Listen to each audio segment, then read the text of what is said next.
চলো শুরু করা যাক। একটা নতুন সেট নাম্বার হচ্ছে 4 এবং পেজ নাম্বার হচ্ছে 173 বা 173। তো সেখানে ছোট এবং বড় সব কোশ্চেনই করবো আমরা। তো আগের ভিডিও যারা দেখেননি দেখে নেবে। এবার আজকে নতুন যে সেট সেখানে হচ্ছে 4 নম্বর সেট। এর আগেও আমরা অনেক সেট করিয়েছি। প্রথমে দিয়ে কিছু সেট করানো আছে এবং লাস্টের দিকে কিছু সেট করানো আছে। তো আমরা এবার তার পরবর্তী 3 নম্বরে করে 4 নম্বর সেটে যাচ্ছি। এমন নয় যে শুধুমাত্র 1, 2, 3, 4 করানো হয়েছে। এর আগে 8, 9, 10, 11, 12 এবং 13 এইসব সেটগুলো কমপ্লিট করানো আছে। প্লেলিস্টে গিয়ে পেয়ে যাবেন। ঠিক আছে? তো আজকে শুরু করি সেট 4। তো প্রথম কোশ্চেন, শর্ট কোশ্চেন, প্রথম কোশ্চেন যেটা আছে সেটা আছে হচ্ছে যে কোনো মূলধন 10 বছরের দ্বিগুণ হলে বার্ষিক সরল সুদের হার কত? আচ্ছা, এই কোশ্চেনের রিপিট কোশ্চেন এর আগেও করানো হয়েছে। যদি 10 বছরের দ্বিগুণ হয় তার মানে সুদের হার হবে 10%। আচ্ছা, x² - 7x + 3 শূন্য হলে সমীকরণের বীজদ্বয়ের গুণফল। আমরা বীজদ্বয় মানে কি জানি? একটা হচ্ছে আলফা আর একটা হচ্ছে বিটা। যদি বীজদ্বয়ের গুণফলের সূত্র কি আমরা জানি যে c/a। c মানে কত আছে? 3 আর a মানে হচ্ছে এর আগে কি আছে? 1 আছে, তার মানে কি 3/1 মানে হচ্ছে অ্যান্সার কি হবে? 3। আচ্ছা, একটি বৃত্তের ব্যাসার্ধের দৈর্ঘ্য 13 সেমি এবং একটি জ্যায়ের দৈর্ঘ্য 10 সেমি হলে বৃত্তর কেন্দ্র থেকে জ্যায়ের দূরত্ব কত হবে? বৃত্তর কেন্দ্র থেকে জ্যায়ের দূরত্ব হবে আমাদের এটা হবে 12 সেমি। আচ্ছা, sin θ = cos θ হলে 2θ র মান কত হবে? 2θ র মান হবে 90 ডিগ্রি। কারণ এমনি আমরা জানি যে cos θ = কি 90 - θ। সেখান থেকে আমরা cos θ = 90 - θ, সেখান থেকে আমরা 90 ডিগ্রি দুটো 2θ র ভ্যালু 90 ডিগ্রি পেয়ে যাবো। 90 ডিগ্রি পাবো। এবং 5 নম্বর কোশ্চেন বলছে এক লম্ব বৃত্তাকার শঙ্কুর আয়তন অনুপাত 1:4 এবং তাদের ভূমিতলের ব্যাসার্ধের দৈর্ঘ্যের অনুপাত 4:5 হলে তাদের উচ্চতার অনুপাত কত হবে? তাদের উচ্চতার অনুপাত হবে 25:26 64। ঠিক আছে? আচ্ছা, তারপরে পরে যাব। পরে বলছে যে সাবির 500 টাকার 9 মাসের জন্য এবং কাবির 600 টাকা 5 মাসের জন্য একটি যৌথ ব্যবসায় নিয়োজিত করে। তাদের লাভাংশ পরিমাণ কত? আচ্ছা, এই কোশ্চেনটা রিপিট কোশ্চেন এর আগেও করানো হয়েছিল। এখানে আমি ডিরেক্টলি বলে দিই কারণ পিডিএফে এটা আছে। এর আনসার হচ্ছে 3:2। 3:2। আচ্ছা, দুটি দ্বিঘাত করণী যোগফল ও গুণফলের মূলদ্বয়ের সংখ্যা হলে করণীদ্বয় কি হবে? করণীদ্বয় হবে অনুবন্ধী।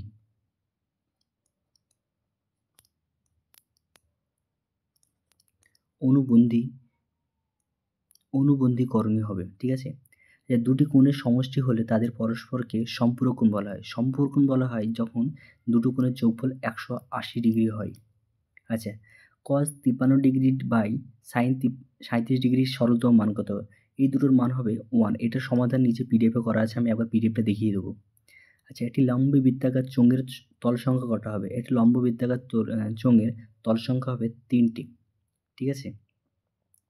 কারণ এই একটা, এই আর এই। এখানে একটা তল, এই একটা তল আর বাকি একটা সাইডে তল, 3 খানা তল।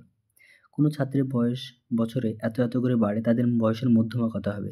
এটা যদি ছোট থেকে বড়দের সাজায় তাহলে এর মধ্যমা আমাদের হবে 10 হবে এদের মধ্যমা। ঠিক আছে? কারণ এখান থেকে ছোট থেকে বড় সাজাতে হয়। তারপরে যাব সত্য মিথ্যায়। সত্য মিথ্যায় কি বলছে? যে বার্ষিক 10% হারে 100 টাকার 1 বছরের সরল সুদ ও চক্রবৃদ্ধি সুদের পার্থক্য 1 টাকা। না, কোনোদিনই নয়। 1 বছরের চক্রবৃদ্ধি সুদ যা হয় সরল সুদও তাই হয়, তার মানে এটা মিথ্যা। আচ্ছা, 2a = 3b = 4c হলে a অনুপাত b অনুপাত c 2:3:4 হবে? এটা কোনোদিনই হবে না, এটা মিথ্যা। ঠিক আছে? আচ্ছা, একটি ত্রিভুজের 3টি বাহুর দৈর্ঘ্য 5, 12 এবং 13 অনুপাত হলে ত্রিভুজটি সর্বদা সমকোণী ত্রিভুজ হবে। হ্যাঁ, কেন হবে? আমরা পিথাগোরাসের সূত্র অনুযায়ী কি যেকোনো 3টি বাহুর ভিতরে একটা বাহুর স্কয়ার ইকুয়াল টু করে যে দুটো বাহু পাওয়া যায়, যেমন কি 12 স্কয়ার প্লাস 5 স্কয়ার। এই দুটো করলে কি এখান থেকে 13 স্কয়ার মানে কি 169 আর এখানে দুটো যোগ করলে 169 পাওয়া যাবে। তার মানে কি দুটো সমান হচ্ছে, তার মানে এটাকে বলতে পারি যে সমকোণী ত্রিভুজ, তার মানে এটা ঠিক আছে। আচ্ছা, sin 30 degree plus sin 60 degree greater than sin 90 degree. হ্যাঁ, ডেফিনিটলি। আচ্ছা, তারপর হচ্ছে একটি ভূমি এবং একটি একই উচ্চতা বিশিষ্ট একটি লম্ব ও এখানে কি ও আছে, ঠিক আছে। বৃত্তাকার শঙ্কু এবং একটি লম্ব বৃত্তাকার চোঙের আয়তনের অনুপাত 1:3। এটা কি সত্য না মিথ্যা? এটা এটা সরি এটা কি এটা হচ্ছে মিথ্যা হবে, ঠিক আছে, এটা মিথ্যা হবে। আচ্ছা 2, 3, 9, 10, 9, 3, 9 এর তথ্যের মধ্যমার মান 10, এটা কি সত্য না মিথ্যা? এটা মিথ্যা, ঠিক আছে। তো আমাদের এই সত্য মিথ্যা কমপ্লিট হয়ে গেল। এবার আমাদের কাছে যাবো অঙ্কে, ঠিক আছে। যেখানে 2 নম্বরের কোশ্চেন আছে। 2 নম্বরের কোশ্চেন যথারীতি যেভাবে আমি করাই যে অ্যান্সার টুকে, তো এই দেখুন শর্ট কোশ্চেনের অ্যান্সার করে দেওয়া আছে, ঠিক আছে। আচ্ছা 2 নম্বরের কোশ্চেনটা আমাদের নিচে টোকা নেই, শুধুমাত্র অ্যান্সার আছে। আমি সব কোশ্চেনটা পড়ে দিই। একটি শিশুর ওজনের প্রতি বছর 10% বৃদ্ধি পায়। কত পার্সেন্ট বৃদ্ধি পায়? 10%।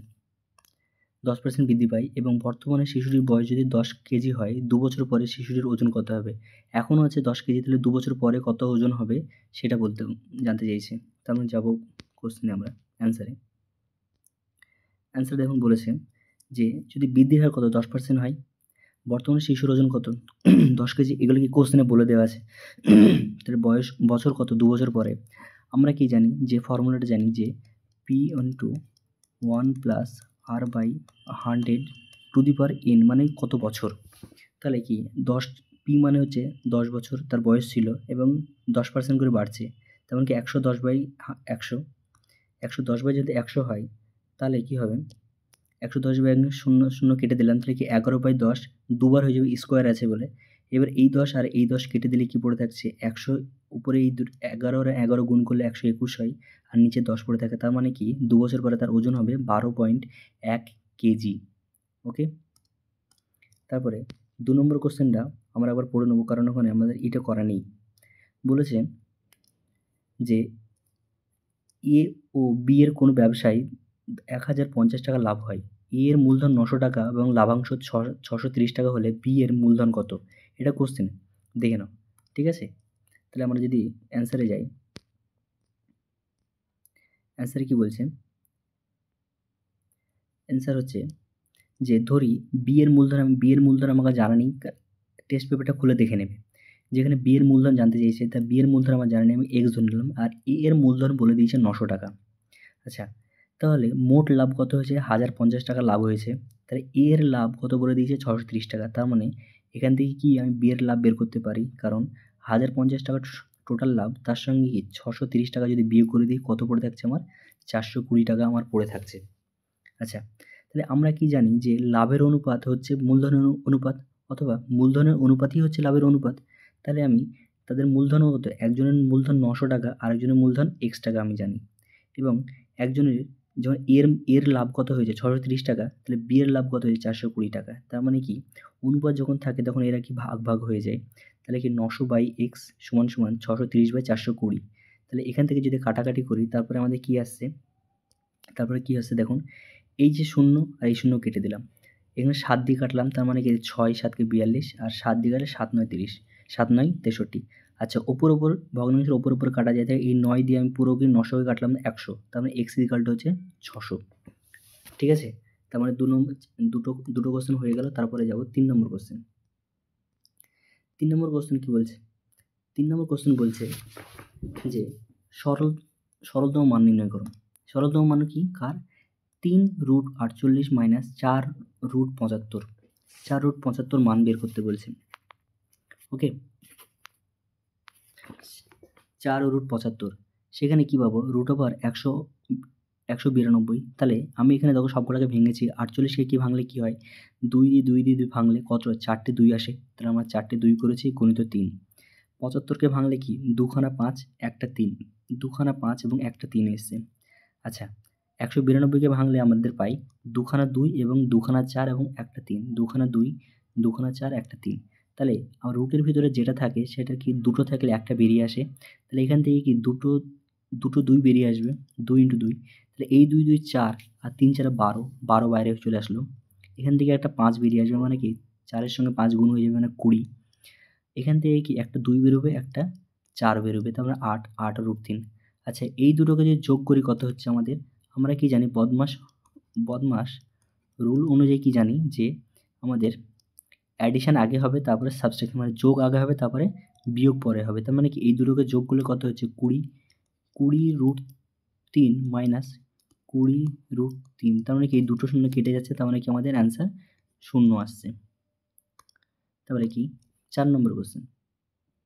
4 নম্বর কোশ্চেন কি বলছে যে x অনুপাত y এর ভ্যালু যদি 3:4 হয়, মান হলে 3y - x অনুপাত 2x + y এর মান নির্ণয় করো।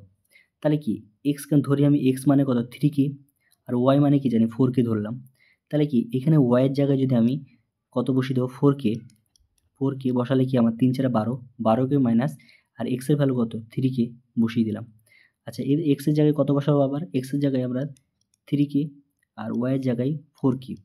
তাহলে কি হচ্ছে 6k plus 4k equals to কত হচ্ছে আমাদের কি জানি, ইকুয়ালস টু কি বেরোবে, এই দুটোকে বিয়োগ করলে কত হয় 9k, আর এই দুটোকে যোগ করলে কত হয় 10k। তার মানে এই কে কেটে দিলে কত অ্যান্সার আছে আমাদের 9/10, মাত্রা উত্তর হবে আমাদের 9:10।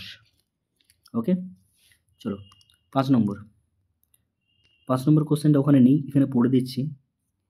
5 নম্বর কোশ্চেন বলেছে কোনো বৃত্তের ব্যাস AB এবং সি পরিধির উপর একটি অবস্থিত একটি বিন্দু, যদি বৃত্তের ব্যাসার্ধ 5 সেমি এবং এসি এর জ্যা 6 সেমি হয়, তাহলে বিসি এর জ্যা দৈর্ঘ্য নির্ণয় হবে। মানে বলতে চাই যে কোশ্চেনটা আমি আগে এক্সপ্লেন করে দিই।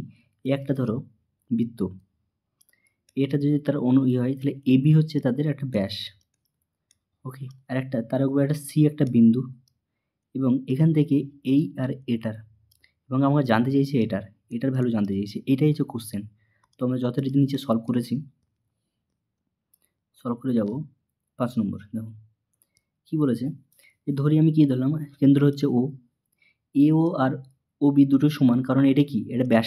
কোশ্চেনে দেখো যে এ ও বি একটা ব্যাস, ব্যাস মানে কি অর্ধেকটা হচ্ছে তাদের ব্যাসার্ধ, তার মানে কি এ ও আর ও বি দুটো ব্যাসার্ধ, তার মানে এদের দৈর্ঘ্য কত হবে 5 সেমি, কারণ 5 সেমি আমাকে ব্যাসার্ধর ভ্যালু আমাকে বলে দিয়েছে।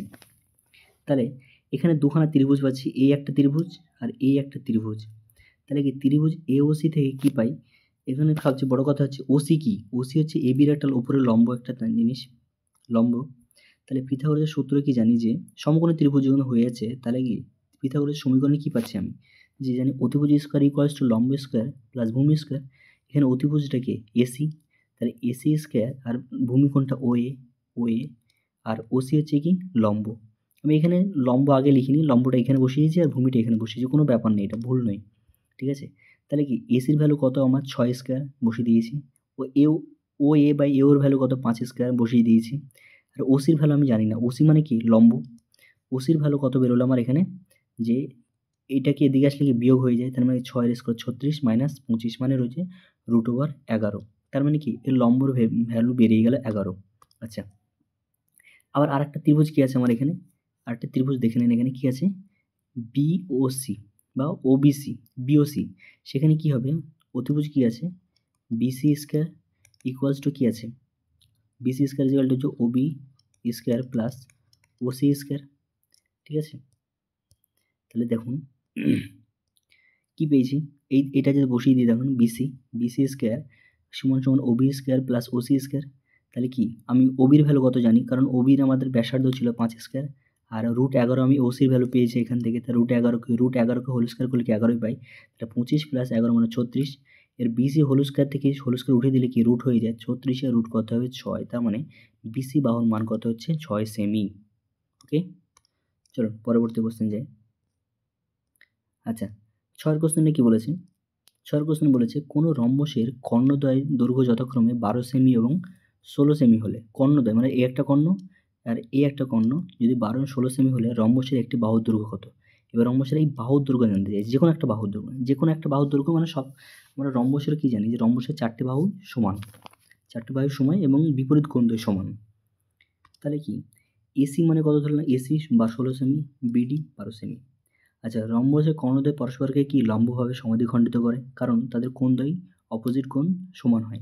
তাহলে কি যদি এ ও আর ওসি কি অর্ধেক অর্ধেক, যেমন 8 সেমি 8 সেমি করে, আর বিও আর ওডি হচ্ছে কি 8 সেমি 6 মানে 12/2 মানে 6 সেমি 6 সেমি করে, আর যদি কোণার সমানভাবে ভাগ করে, তার মানে কি এ ও বি এটা 90 ডিগ্রি, এটা 90 ডিগ্রি, এটা 90 ডিগ্রি হলে কি পিথাগোরাসের সূত্র আমরা লাগাতে পারি, পিথাগোরাস ফর্মুলা কি আছে দেখুন, এ বি স্কোয়ার মানে কি, এটাকে অতিভুজ স্কোয়ার, এ বি স্কোয়ার অতিভুজ স্কোয়ার ইকুয়াল টু কি, ভূমি স্কোয়ার প্লাস এটা হচ্ছে লম্ব স্কোয়ার আর ভূমি স্কোয়ার। তাহলে কি 8 স্কোয়ারে আমরা ভ্যালু ওখানে পেয়ে গেছি, আর বলা আছে, আর 6 স্কোয়ারের ভ্যালু বলা আছে। তার মানে কি এই দুটোকে যোগ করলে কত হয়, 100। আর এবির ভ্যালু জানতে চাইছে, মানে কি √100 ভ্যালু কত জানি, 10 সেমি। তাহলে একটা বাহু মানে একটা যদি এবির বাহু যদি এটা যদি 10 সেমি হয়, তার মানে কি আমরা এখানে আমরা লিখে দেওয়া উচিত যে রম্বসের 4টি বাহু সমান, তাহলে ক্লিয়ার হয়ে যাবে। 4টি বাহু সমান মানে কি, বাহুর সবকটা দৈর্ঘ্য 10 সেমি। পরবর্তী কোশ্চেন যাব। পরবর্তী কোশ্চেন আমরা কোশ্চেনটা আবার পড়ে নেবো। হ্যাঁ, কোশ্চেন আমি পড়ছি। সেখানে 8 নম্বরের কোশ্চেন বলছে, 7 নম্বর, যে এবিসিডি বৃত্তস্থ চতুর্ভুজের এবি বাহু বৃত্তটির ব্যাস। কি বলেছে, এবি বাহু কি হচ্ছে বৃত্তটির ব্যাস। ওকে, ভালো কথা। বৃত্তটির ব্যাস এসিডি এই বাহুটার অ্যাঙ্গেল কত বলছে, 50 ডিগ্রি। এসিডি 50 ডিগ্রি হলে বিএডি জানতে চাইছে। তার মানে কি, বিএডি এই ভ্যালুটা জানতে চাইছে, তার মানে কোনটা জানতে চাইছে, এটা জানতে চাইছে, এটা। ঠিক আছে, তাহলে আমরা কি করলাম দেখুন, এসিডি মানে কত জানি আমি, 50 ডিগ্রি, যেটা গিভেন বলা আছে। যেহেতু এবি একটি বাহুর বৃত্তস্থ ব্যাস, এবি একটা ব্যাস, সুতরাং এসিবি এটা কি একটা 90 ডিগ্রি। কারণ ব্যাসের ওপরে যেটা হয়, যে ব্যাসের ওপরে কোনো যদি জ্যা টানা হয়, সেটা হয় কি 90 ডিগ্রি হয়, অর্ধবৃত্তস্থ কোণ হিসাবে 90 ডিগ্রি। তাহলে অ্যাঙ্গেল বিসিডি ইকুয়াল টু হচ্ছে angle ACD plus angle ACB. BCD মানে এটা দেখুন, অ্যাঙ্গেল অ্যাঙ্গেল এসিবি আর অ্যাঙ্গেল এসিডি এই দুটো যোগফলই তো হচ্ছে অ্যাঙ্গেল বিসিডি। তাহলে আমি এখান থেকে দেখুন 90 ডিগ্রি কার মান পেয়েছি, এসিবির, তার মানে 90 ডিগ্রি, আর এসিডি আমাদের বলে দেওয়া আছে, তার মানে কি বিসিডি মানে কত হচ্ছে 148 ডিগ্রি, 148 ডিগ্রি। কিন্তু আচ্ছা, আমরা কি জানি চতুর্ভুজের যে এই কোণ আর অপোজিট দুটো কোণ কি, সম্পূরক কোণ। সম্পূরক কোণ মানে দুটো কোণের যোগফল হচ্ছে 180 ডিগ্রি। মানে এটারও যেমন আর এটার দুটো যোগফল 180 ডিগ্রি হবে, কারণ চতুর্ভুজের 4টি বাহুর দৈর্ঘ্য কত, 360 ডিগ্রি। ঠিক আছে, তাহলে এই বাহুটা আর এই বাহুটার সম্পূরক কোণ যদি হয়, তার মানে কি এই বাহু যোগ করলে 180 ডিগ্রি। আর আমরা বিসিডির মান জানি, এই বাহুটার মান জানি, তার মানে কি 180 ডিগ্রি থেকে এই বাহুটা যদি বিয়োগ করে দিই, তাহলে তো আমি এই ভ্যালুটা পেয়ে যাব। দেখুন তাই করেছি, অ্যাঙ্গেল বিএডি ইকুয়াল টু হচ্ছে 180 ডিগ্রি মাইনাস বিসিডি। 180 ডিগ্রি থেকে 140 ডিগ্রি বিয়োগ করে দিলাম, কত বেরোলো, 40 ডিগ্রি। তার মানে অ্যাঙ্গেল বিএডির ভ্যালু কত হচ্ছে, 40 ডিগ্রি। এখানে অ্যাঙ্গেলটা বসিয়ে নেবেন। ঠিক আছে, চলুন তারপরে হচ্ছে কি এইটার ভ্যালু কোশ্চেনটা এটা বলা আছে যে sine A plus B equal to 1 এবং কস এ মাইনাস বি এর ভ্যালু বলে দিয়ে, কস এ মাইনাস বি এর ভ্যালু 1। তাহলে এ ও বি এর ভ্যালু নির্ণয় করো। আমি কোশ্চেনটা লিখিনি, ঠিক আছে, বলে দিলাম। তাহলে কি সাইন এ প্লাস বি মানে যে 1, সাইন এ প্লাস বি যদি 1 হয়, 1 কার মান, যা আমরা কি জানি, সাইন 90 ডিগ্রি মান 1। তাহলে সাইন 90 ডিগ্রি, তাহলে কি সাইন আমরা চলে যাই, এটাকে পরীক্ষার হলে কাটবেন না, আমি বোঝানোর ক্ষেত্রে বলছি। তাহলে কি sign A plus B 90 degree, এই একটা সমীকরণ। আবার কস A minus B is equal two 1, আমরা কি জানি কস 0 ডিগ্রি মান হচ্ছে 1, তাহলে কি এটা 0, তাহলে কি এ মাইনাস বি 0।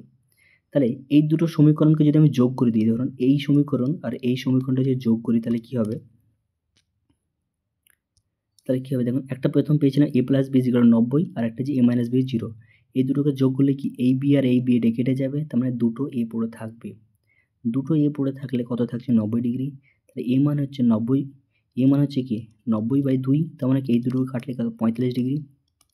তাহলে 45 ডিগ্রি, এর মান যদি 45 ডিগ্রি হয়, তাহলে আমি যে কোনো একটা সমীকরণে এর মান বসিয়ে দিতে পারি। তাহলে এর মান কি করেছি আমি 2 নম্বর সমীকরণে বসিয়েছি। তাহলে কি এ মাইনাস বি মানে 0 হলে বি ইকুয়াল টু এ, তাহলে বি ইজ ইকুয়াল টু এ যদি হয়, তার মানে এর ভ্যালু কত, 45 ডিগ্রি। তার মানে কি বি এর ভ্যালুও 45 ডিগ্রি।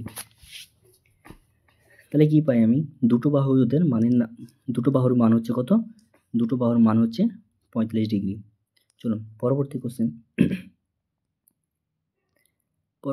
কি বলছে, যে একটি স্তম্ভের ছায়ার দৈর্ঘ্য এবং স্তম্ভের উচ্চতার অনুপাত √3:1 হলে সূর্যের উন্নত কোণ নির্ণয় করো।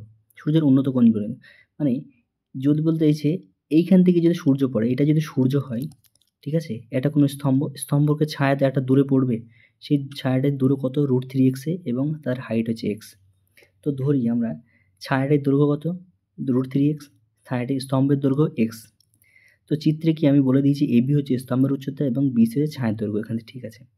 আচ্ছা, tan থিটার ভ্যালু, tan থিটা মানে কি? লম্ব বাই ভূমি। লম্ব কোনটা? AB। লম্ব হচ্ছে AB, লম্ব হচ্ছে AB, তার মানে কি লম্ব হচ্ছে AB, তাহলে x বাই √3x, তাহলে এই x কেটে গেলে 1/√3।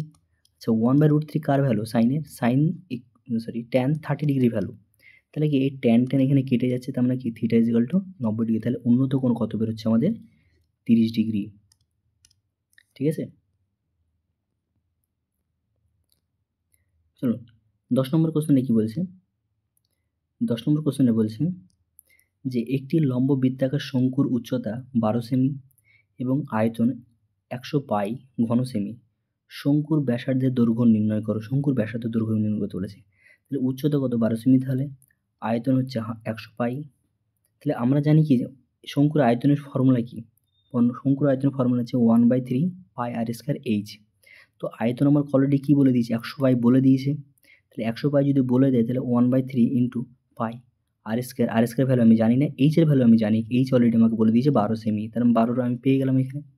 তো যদি এখানে মানটা বসিয়ে দিই আমি, তাহলে মানটা বসিয়ে দিয়ে কি দেখছি যে আর স্কয়ার দিকে নিয়ে আসলাম, তার মানে কি 100 পাই ওপরে থাকছে আর 3টা উপরে গুণ হয়েছে, তখন 3টা, তাহলে এই পাই আর এই পাই কেটে গেল, ঠিক আছে? 4 দিয়ে যদি কাটি, 3 4 12, 4 25 100, আর এই 3 কেটে গেল, তার মানে কি আর সমান হচ্ছে √25। তো √25 যদি 25 হয় তাহলে 5 সেমি। আর আমাকে জানতে কি চেয়েছিল? যে এর ব্যাসার্ধর ভ্যালু জানতে চেয়েছে। তাহলে কি ব্যাসার্ধ কত হচ্ছে? ব্যাসার্ধ হচ্ছে 5 সেমি।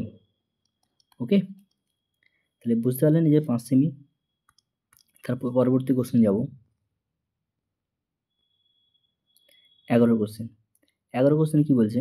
11 কোশ্চেন আবার পড়ে দিচ্ছি আমি, যে একটি লম্ব বৃত্তাকার চোঙের ভূমির ব্যাসের দৈর্ঘ্য কত? 12 সেমি। এখান থেকে এখানে কত? 12 সেমি, এবং উচ্চতা হচ্ছে 21 সেমি। উচ্চতা কত? 21 সেমি হলে চোঙের পার্শ্বতলের ক্ষেত্রফল কত? তাহলে এই চোঙের যে পার্শ্বতল মানে কি এটার এই যে সাইডটা আছে না, এই সাইডের ক্ষেত্রফল চাইছে। লম্ব উপর থেকে নয়, বেসের নয়, সাইডে পার্শ্বতলের।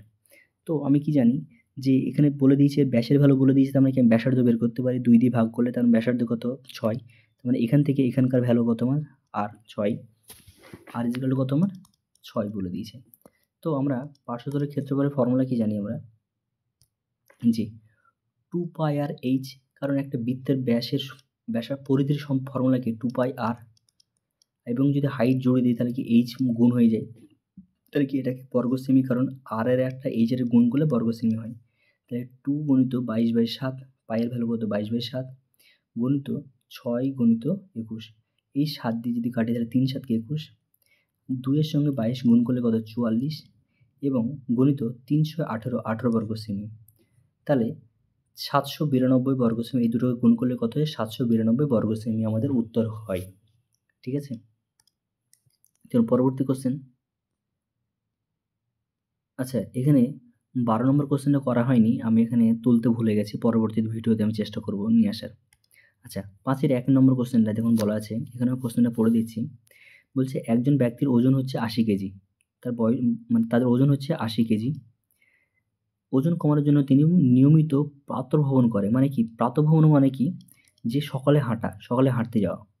প্রাতঃভ্রমণ করতে লাগে। তিনি ঠিক করলেন যে প্রতিটি বছর প্রারম্ভে যা ওজন থাকবে তার থেকে 5% হ্রাস করবে। তাহলে প্রতি বছর যদি 1 বছর পরেও সে 5% হ্রাস করবে, 2 বছর পরেও সে 5% হ্রাস করবে, 3 বছর পরেও সে 5% হ্রাস করবে। মানে পরপর হ্রাস করতে যাবে। তো যদি 3 বছর পরে, 3 বছর পরে ওই ব্যক্তির ওজন কত হবে? তো দেখুন, প্রথম পূর্ববর্তী বছরের তুলনায় কত পার্সেন্ট হ্রাস করে? 5% করলে 3 বছর পরে ব্যক্তির ওজন কি হয়? একই ফর্মুলা, এর আগে একটা ম্যাথ দেখলাম আমরা। তাহলে ফর্মুলা কি? 1p + 1/r/100⁻³ যেহেতু হ্রাস করবে তার মানে কি এটা মাইনাস হবে, প্লাস হবে না। দেখুন, তাহলে 80 গুণিত এই যে এটাকে যদি লসাগু করি কি হবে? 100 - 5, তার মানে কত আসছে?